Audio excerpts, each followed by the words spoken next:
Hi, everybody. I guess I'll have to give away how long it's been because the guest speaker that I have the distinct honor of introducing tonight became my student exactly 25 years ago when I was really just beginning here. But before I introduce him and give a few notes on his very checkered career, I would just like to echo what Mr. Slazinski just said, and that is that for me, and I think I can speak for all of my fellow staff members here at the St. Croix Regional Tech Center, it's a true privilege and honor to work with these students.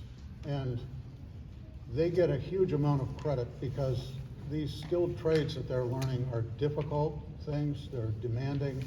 It takes hard work, elbow grease, brains, perseverance, dedication, motivation, and honor. And in order to have those kinds of characteristics, they have to come from supporting family members and backgrounds. And I think all of us in this room can agree that although this Washington County is a remote place, many people in the rest of the country probably couldn't find us on a map, but we have very rich soil for raising kids. And on this stage here, you see proof of it, okay? So, our guest speaker tonight is another peer of these kids because as a kid himself, starting in the 10th grade, in the year 1998, we're talking about ancient history, folks, right? Last century. He came in as a beginning computer technology student, and like many of these, he took off like a shot. So in my particular program, which is computer and electronics, obviously this has a lot to do with computer machines and wires, but this fellow helped me and the other students expand the purview of the program. So one of the things that he did when he first came in as a 15-year-old was help us write a grant to buy one of the first digital video cameras in the state of Maine. This was such an exotic piece of hardware that television stations from Bangor made a field trip up to Calais to see this, and Paul demonstrated it. He went on to use his video technology in community service applications right from the get-go. So for example, starting in 1998, the basketball games were sent out on the closed circuit TV. This was all done through his innovation and at his suggestion. At the time, you know, back in those days and for many years afterwards, I and my students were responsible for the technology maintenance of the entire Calais. In those days, I think it was Union 106. So it included the Alexander School, the old middle school, the elementary school, the superintendent's office, the high school, the Robinson School. And after school every day, a team of students and I would work in those schools. Paul, who I'm about to introduce you to, was the de facto student leader of this team, and every day he and the other kids would go out to the different schools to maintain the computers. On one memorable evening at the Alexander School about this time of year, there was a big snowstorm. And when they finished working on the computers in Alexander at about 9 o'clock, they didn't realize that the state snowplow on Route 9 had come by and barricaded the parking lot at the school. So they had to camp overnight in the Alexander School nurse's office. And they weren't dug out until the next morning, but when the teachers and students came back into the school, guess what? The computer systems were all running, okay? After leaving high school, Paul immediately went into business for himself using his computer and computer technology skills. In short order, was appointed the IT director of the entire Woodland school department. But in the meantime, there's just one little story here that I would like to tell you because I think it shows the spirit of this particular person, as well as the general spirit of these honored students. And that is that at the end of his junior year here, Paul was nominated to represent the state of Maine at the National Summit of Young Technology Leaders in Austin, Texas. So kids from all 50 states went down there for 2 weeks, and the competition was actually right up his alley because it had to do both with cutting edge technology and inventiveness, but it also had to do with business acumen and entrepreneurship. And so for 14 days, the students were told to organize themselves into companies, invent a product, and prototype it, and then their business plan was going to be judged by a team of internationally distinguished entrepreneurs and investors who would choose the best business. Paul was immediately appointed CEO of his company, not surprisingly. He helped lead the way to developing the product, which was a wristwatch-like thing that you would wear on your hand that would monitor your vital, vital signals, vital signs, right? Like your blood pressure, your heartbeat, your temperature, and stuff like that, and would report them to your doctor remotely. Okay, this is in the year 2000. A number of years later, a big shot technology company named after a fruit in California stole this idea and made a whole lot of money. Anyway, Paul's group won first place in this thing, okay? So here's the nub of the story. When he left Calais to go down there, his first airplane ride, 16 years old, he asked me, he said, "Mr. Bragdon, when I'm down there in Texas, is there anything that I can do for you while I'm there?" And I said, "Yes, Paul, there's one thing that I would like you to do." And that's because I'd read the prospectus for the program, and at the end of the 2 weeks after they'd announced the winners and everything, there was going to be a keynote speaker. And that keynote speaker was the person that Time magazine in the year 2000 named as one of the 2 most influential people in the 20th century. So think about this. Who, out of 100 years of the 20th century, who would Time magazine pick as the top 2? Well, the top one was Albert Einstein, and he made the Man of the Century cover on Time magazine that year. The runner-up was a fellow named Dr. Tim Berners-Lee, and he's the one who, as a physicist, had the idea for making a particular application on the internet. The internet was already in existence, but the World Wide Web, which is what we think of as the internet when we browse web pages or send email or something like that, that's the World Wide Web, was developed by this one man, Tim Berners-Lee. He was going to give the speech at this thing. So I said, "Paul, what I would like you to do is get a picture of you shaking Tim Berners-Lee's hand. That's what I want." All right? So at the end of the thing, when the guy was there to give the speech, they flew him in from MIT on a private plane, and Paul went to the woman who was running the whole conference, and he said, "I need to, after the speech, I need to meet Tim Berners-Lee and have a picture of me shaking my hand, and because I promised my teacher in Calais that I would get this." And the woman said, "Paul, you can't do this. I can't allow you to do this. If I let you shake his hand, I'm going to have to let everybody." And they're holding this private plane at the airport for him, and it just can't happen. So the Washington County kids take no for an answer. You got that right. No, he snuck out the side door, waited where the chauffeur-driven car was to take Berners-Lee to the airport, walked right up to him, and as he did, the woman came up to him and she said, "Paul, I told you, you can't do this." And Tim Berners-Lee said, "Well, wait a minute, what's going on?" And Paul jumped right in and he said, "I promised my teacher that I would shake your hand and have a picture of it." So Tim Berners-Lee grabs Paul's camera, gave it to the lady herself, and here's the picture in the Calais advertising, okay? Right there. So, ladies and gentlemen, it's my great pleasure and honor to introduce you to a peer of these great students, another former student of this school, Mr. Paul Storey.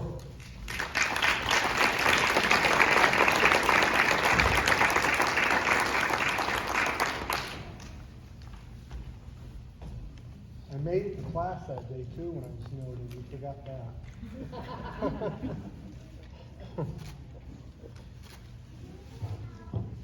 John, I really want to thank you for the words that you just said, and you mean a lot to all of us here, and especially these students. Sorry.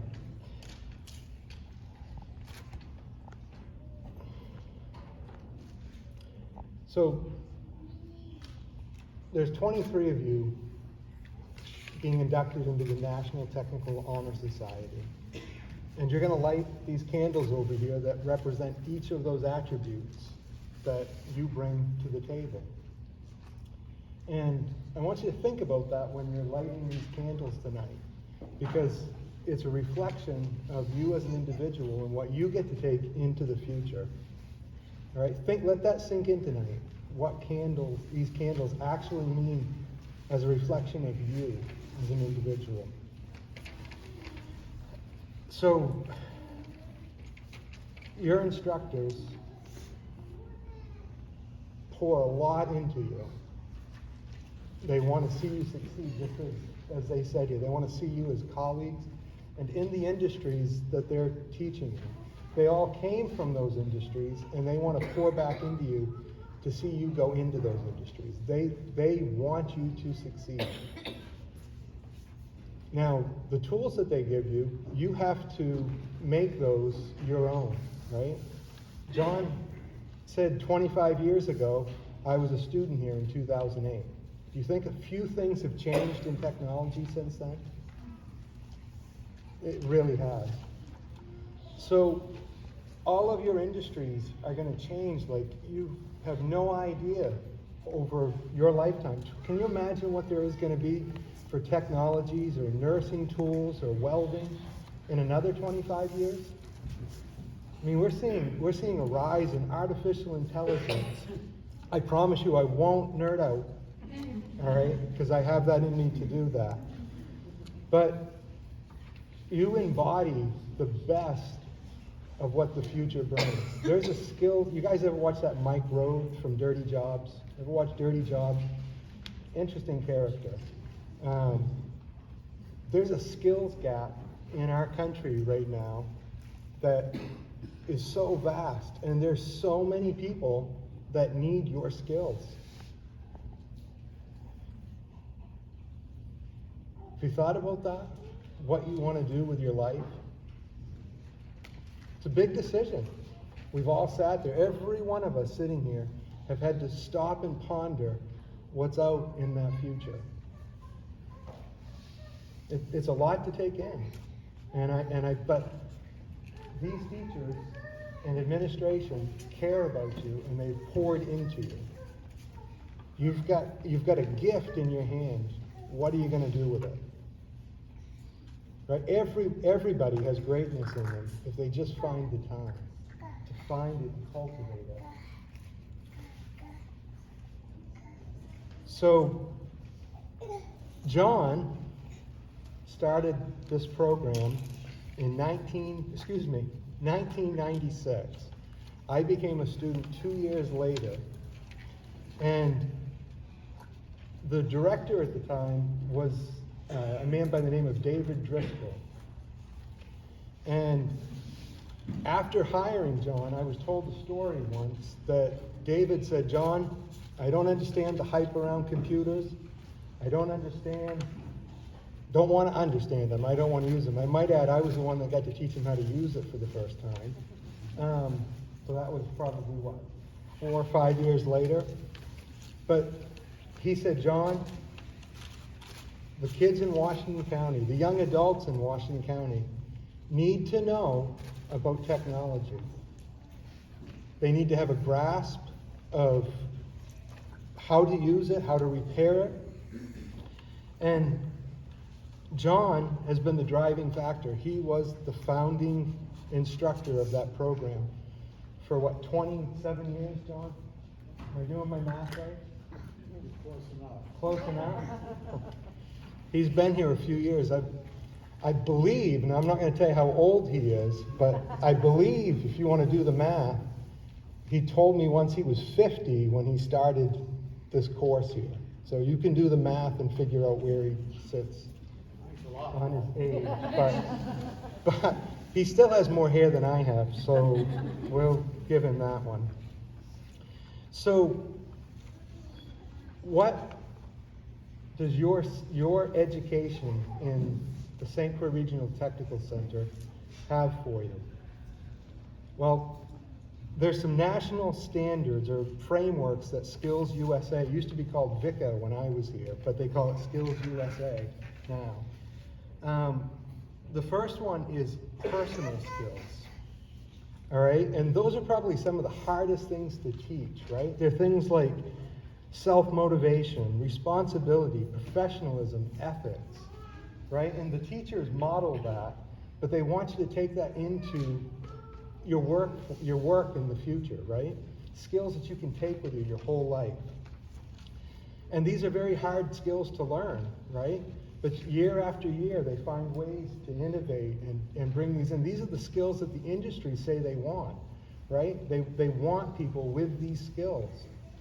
So workplace skills, teamwork. You know how many people can't break down in the work environment? Just teamwork. When I was a student here, we worked in groups to work on computers, build networks, all kinds of things, and it all involved teamwork. So leadership, teamwork, communication, making decisions. Some people don't even want to make decisions. So these are those frameworks that you may not even know they're trying to teach you these concepts, but these are the things that they're trying to instill in you. And so think about that as you light these 7 candles and each of these different attributes, which I haven't talked about. These are just the frameworks for Skills USA. The last is technical skills. So all of you are learning skills that are aligned to national standards. Do you know what that means? National standards?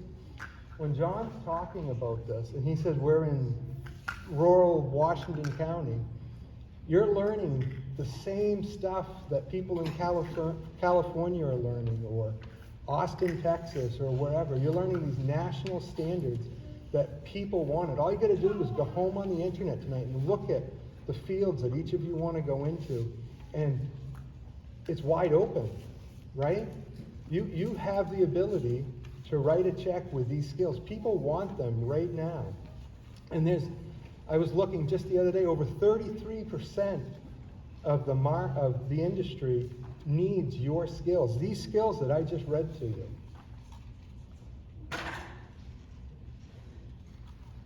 So, I know I'm focusing on technology a lot, but these are the types of things that each of these teachers here bring to the table. And I'm sure my time is going to be drawing short here. John did allude to, I started my own businesses right out of school. And probably would have stayed in them had I not had a car accident where I broke my neck in 3 places.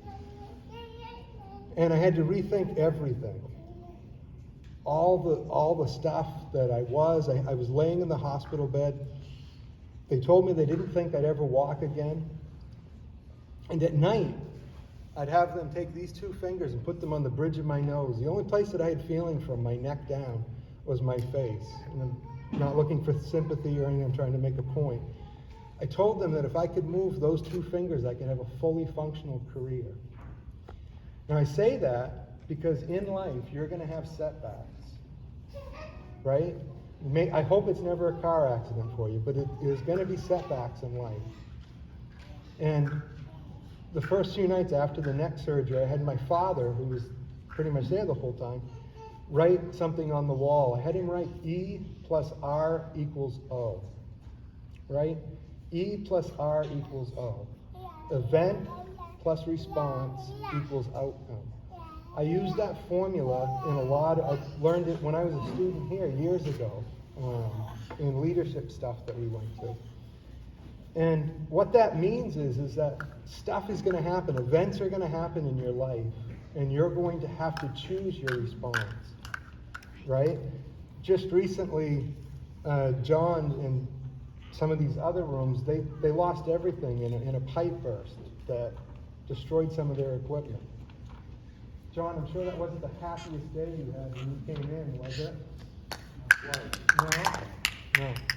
So, all you can do is when stuff happens, pick yourself up and say, what response can I do to get a desired outcome? Think about those outcomes in life. You know, those decisions that you have to make. I am probably going to stop. I had more to say, but I did want to say that after my car accident, I didn't have the physical ability to work my videography business or my computer customers the way that I did before. I just didn't have it. And so I went and applied for the technology position in the Baileyville High School. Told them, if you hire me, I'm only going to give you 2 years. And this is my 15th year now, so something went wrong in the plan, but I honestly enjoy it. So I guess what I want to say is they've given you a gift. Actually, there probably should be, it's awesome that there's 23 here. There's all your classmates. They did the same for them. They've given the same opportunities. So when you leave here, I want you to know that just because you're in Washington County, Maine, right, you're getting a top-notch education from these teachers over here. And when you leave here, you're going to be either career ready right into the workforce, or if you want to go on to higher education, you're going to be ready for that. So hopefully I didn't bore you too bad, and I'll relinquish the mic at this point.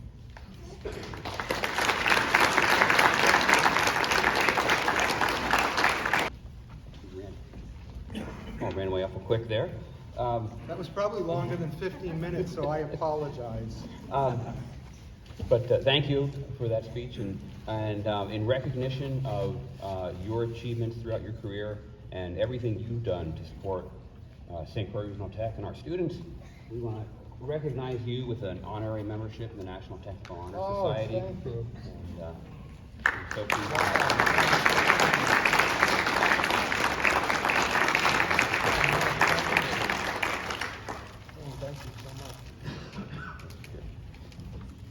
Mrs. Egan, the advisor, and myself as of this date. So to start with, Audrey Andrews.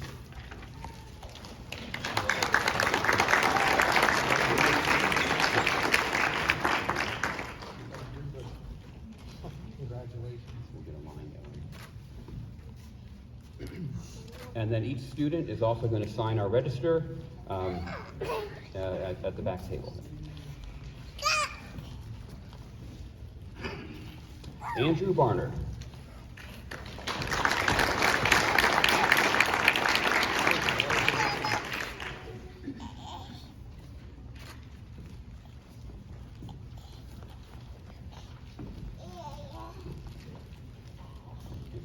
Ethan Barnard.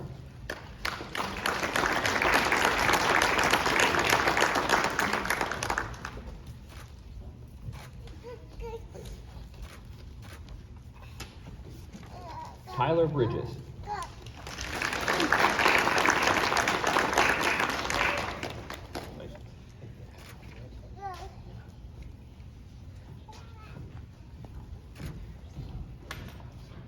Josh Calder.